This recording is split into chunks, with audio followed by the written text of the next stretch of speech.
राधे राधे दोस्तों, आपका मेरे यूट्यूब चैनल में बहुत बहुत स्वागत है। आज हम अमावस की व्रत कथा करेंगे और इसके महत्व के बारे में जानेंगे।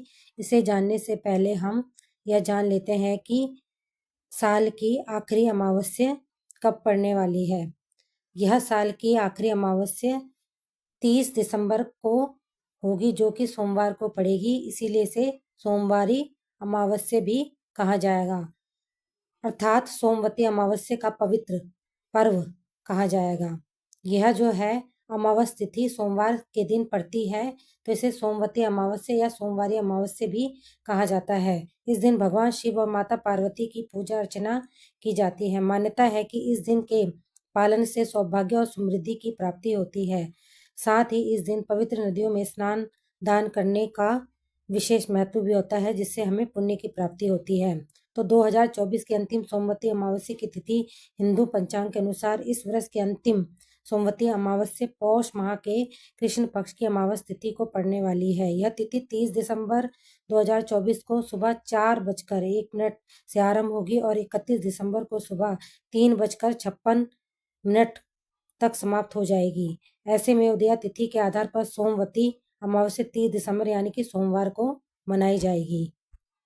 आइए जानते हैं दोस्तों, स्नान और दान का शुभ मुहूर्त 30 दिसंबर को ब्रह्म मुहूर्त प्राप्त 5:24 से 6:19 तक रहेगा। इसे स्नान के लिए बहुत ही शुभ समय माना जाता है। इसके अलावा सूर्योदय के समय भी स्नान कर सकते हैं। स्नान के उपरांत दान आदि करने से अक्षय पुण्य की प्राप्ति होती है। इससे जीवन में कई मुश्किलें कम हो जाती हैं और शिव और माता पार्वती की कृपा प्राप्त होती है। तो पूजा का समय होगा। इस दिन महिलाएं अपने पति की दीर्घायु और सुखी दाम्पत्य जीवन के लिए उपवास रखती हैं। इस दिन पूजा के लिए विशेष पंचांग देखने की जरूरत नहीं होती। दान स्नान के पश्चात दिन में 12:03 से 12:45 तक अभिजीत मुहूर्त में भगवान शिव और माता पार्वती की पूजा अर्चना का अत्यंत शुभ माना गया है। इस दौरान आप भगवान शिव और माता पार्वती की पूजा अर्चना कर उनका आशीर्वाद पा सकते हैं, जिससे आपका दाम्पत्य जीवन खुशहाल रहता है। शुभ योग और नक्षत्र। सोमवती अमावस्या के दिन वृद्धि योग सुबह से रात 8:32 तक रहेगा, जिसके बाद ध्रुव योग शुरू हो जाएगा। इस दिन मूल नक्षत्र सुबह से रात 11:57 तक रहेगा। इसके बाद पूर्वाषाढ़ नक्षत्र आरंभ हो जाएगा। सोमवती अमावस्या व्रत कथा प्रारंभ। पौराणिक कथा के अनुसार एक गांव में एक गरीब ब्राह्मण परिवार रहता था। उस परिवार में पति पत्नी एवं उनकी एक पुत्री भी थी। उनकी पुत्री समय के गुजरने के साथ साथ धीरे धीरे बड़ी होने लगी। उस पुत्री में बढ़ती उम्र के साथ सभी स्त्रियोचित सद्गुणों का विकास हो रहा था। वह कन्या सुंदर, संस्कारवान एवं गुणवान थी, परंतु गरीब होने के कारण उसका विवाह नहीं हो पा रहा था। एक दिन उस ब्राह्मण के घर एक साधु महाराज पधारे। साधु उस कन्या के सेवा भाव से अत्यधिक प्रसन्न हुए। कन्या को लंबी आयु का आशीर्वाद देते हुए साधु ने कहा कि इस कन्या के हाथ में विवाह योग्य रेखा नहीं है। तब ब्राह्मण दंपत्ति ने साधु से इसका उपाय पूछा। कन्या ऐसा क्या करे कि उसके हाथ में विवाह योग बन जाए।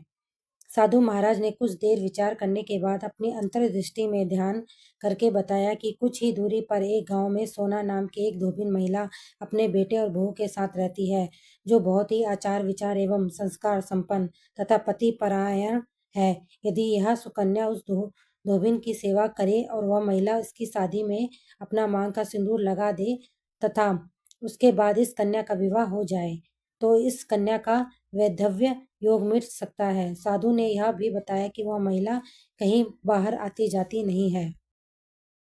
यह बात सुनकर ब्राह्मणी ने अपनी बेटी से धोबिन की सेवा करने का प्रस्ताव रखा। अगले दिन से ही कन्या सुबह ही उठकर सोना धोबिन के घर जाकर साफ सफाई एवं अन्य सभी कार्य करने अपने घर वापस आने लगी। एक दिन सोना धोबिन अपनी बहू से पूछती है कि तुम तो सुबह ही उठकर सारे काम कर लेती हो और पता भी नहीं चलता। बहू ने कहा कि माँ, मैंने तो सोचा कि आप भी सुबह उठकर सारे काम खुद ही खत्म कर लेती हैं। मैं तो देर से उठती हूँ। यह सब जानकर दोनों सास बहू घर की निगरानी करने लगी कि कौन है जो सुबह ही घर का सारा काम करके चला जाता है। कई दिनों के बाद धोबिन ने देखा कि एक कन्या मुंह ढके अंधेरे में घर में आती है और सारे काम करने के बाद चली जाती है। जब वह जाने लगी तो सोना धोबिन उसके पैरों पर गिर पड़ी, पूछने लगी कि आप कौन हैं और इस तरह छुप कर मेरे घर की चाकरी क्यों करती हैं।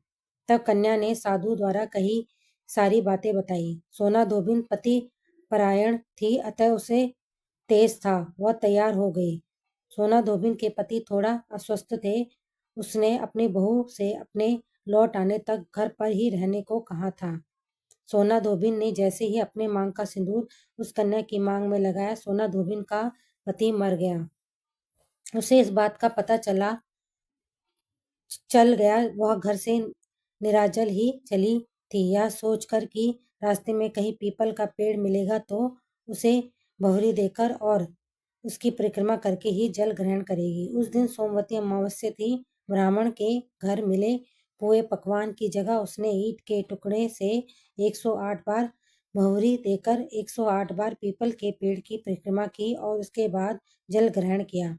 ऐसा करते ही उसके पति के मृत शरीर में वापस जान आ गई। धोबिन का पति फिर से जीवित हो उठा। तभी से इस कथा के बिना सोमवती अमावस्या की पूजा अधूरी मानी जाती है।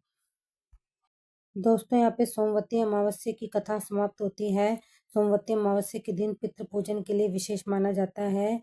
अगर अमावस्या सोमवार को पड़े तो इसका महत्व और भी बढ़ जाता है। इस दिन भगवान शिव के पूजन के लिए उत्तम माना जाता है और इसके साथ ही कृष्ण पक्ष की अमावस्या बहुत ही कल्याणकारी है।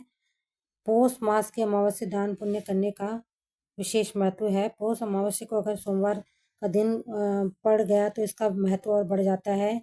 पौष अमावस्या को अन्न दान, तिल का दान, काला कंबल, गुड़ आदि का दान, मोक्ष की प्राप्ति होती है। इस दिन दान पुण्य करने से पितृ प्रसन्न होते हैं। तो दोस्तों, यहाँ पर जो है सोमवती अमावस्या की व्रत कथा, उसके महत्व और उसका क्या शुभ मुहूर्त है, व्रत कैसे किया जाता है, उसका हमें क्या पुण्य प्राप्त होता है, इसके बारे में हमने जाना। यदि आपको मेरा यह वीडियो अच्छा लगा हो तो मेरे वीडियो को लाइक करें और मेरे चैनल को सब्सक्राइब करें और अपने दोस्तों और रिश्तेदारों में मेरे वीडियो को शेयर करें। फिर मिलते हैं दोस्तों एक नए वीडियो के साथ। तब तक के लिए राधे राधे और आपका मेरा यह वीडियो देखने के लिए बहुत बहुत धन्यवाद।